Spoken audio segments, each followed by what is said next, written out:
time for Friday Foodies. This is where we talk with our local restaurateurs and chefs about their menus, their signature dishes, their flavor profiles, and very excited to have in studio with us this morning from Mahi's Ethiopian Kitchen, Mahi Tesfaya. Mahi, thanks for joining us. Thank you. Thanks for having me. Very excited to have you in and talk about the diverse food that you're serving at Mahi's Ethiopian Kitchen. Do you want to take your... Yeah, I just want to say that I'm really excited to have you in because I love your food, and it's something that I experienced before moving to Columbia, and it was a whole, like we had just been speaking about in our cuisine palette of Columbia, and you have come in to fill it. And I was reading your website, which gives us a little background on you. How did you come to Columbia? Well, it's a funny story because my mother came here for a wedding, her friend's wedding, her friend's daughter's wedding that she knew back in Kenya, and she invited her over, and she came just for the wedding, and then she was like, I love this place. I think I'm moving here. That happened. Really? We've heard that 3 times today alone, I think. Yeah, and she came back to San Jose, packed her thing. No, actually, she just stayed and then sent stuff over, and that was it. Wow.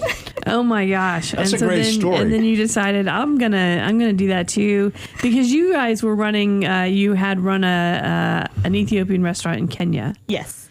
And then in San Jose.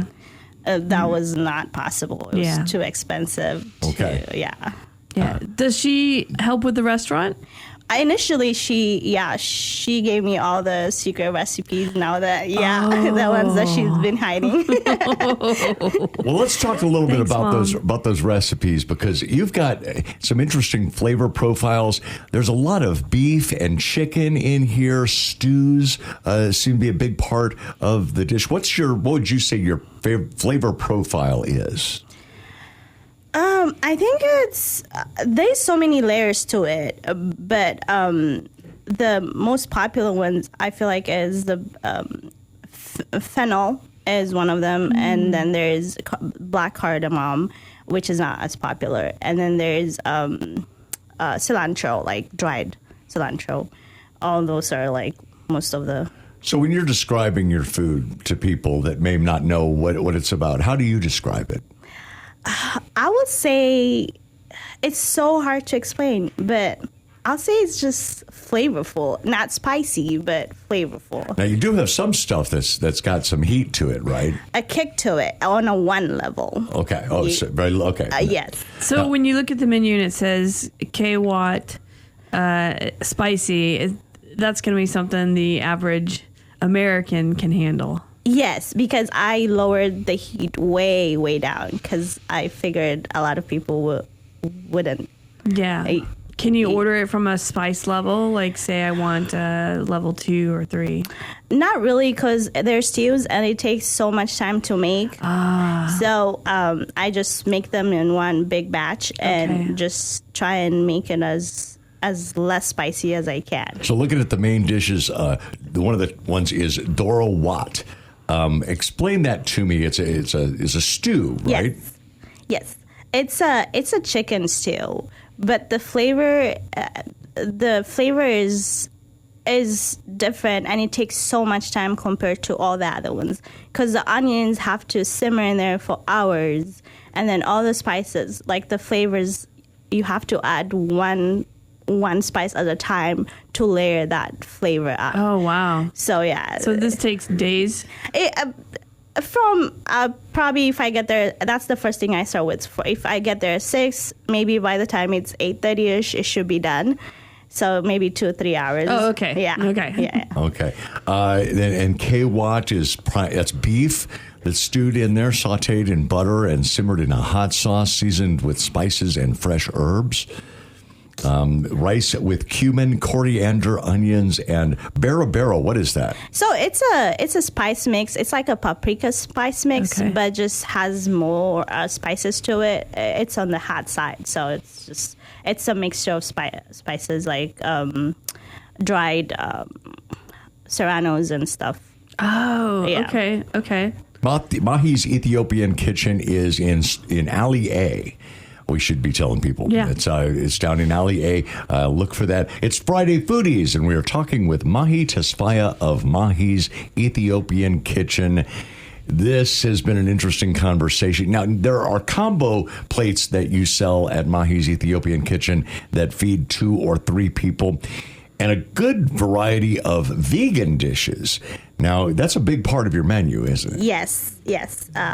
It is. Yeah, a lot of chickpea flour sauce flavored with onions, herbs, oil, and spices. That's a shiro. I'm not pronouncing that right. Alicha. Thank you. Shiro alicha? Yeah. Okay. Alicha. And then the yamasir. What? Explain some of these dishes to me. So the chickpea flour sauce is just chickpea flour sauce, but it's a sauce. So it's self-explanatory. But the yamasir is the red lentils. It's one of the popular dishes. Everybody likes it. And it's just red lentils simmered in berbere sauce and garlic and ginger. Okay, and then we were talking a little bit about some of these specialty dishes that you've got. Mm-hmm. And, I love it when a restaurant has a dish that is only available at that place. You can't get it anywhere else, even if you tried. Even if you asked for it, they wouldn't have it. And one of those dishes at your place is kit pho. And I got to believe that that's the only place we can get kit pho. Yes. What is that?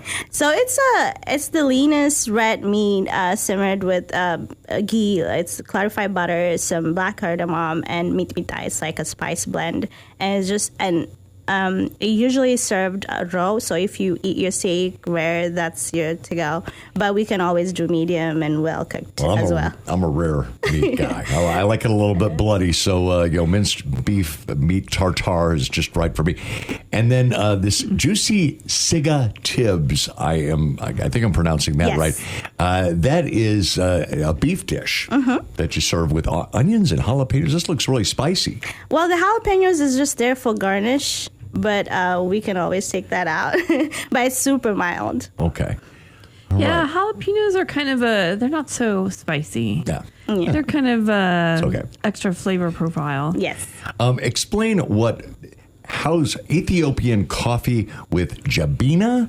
What is that exactly? So jabina is just a clay pot, and that's how we boil the coffee. So it's just we just put the coffee grounds in there and just let it boil to that pot, and it gives it extra flavor in there because the pot the coffee's been boiling in there, so there's been coffee. But we always we boil with it. It doesn't sit in there. But, sure. Yeah.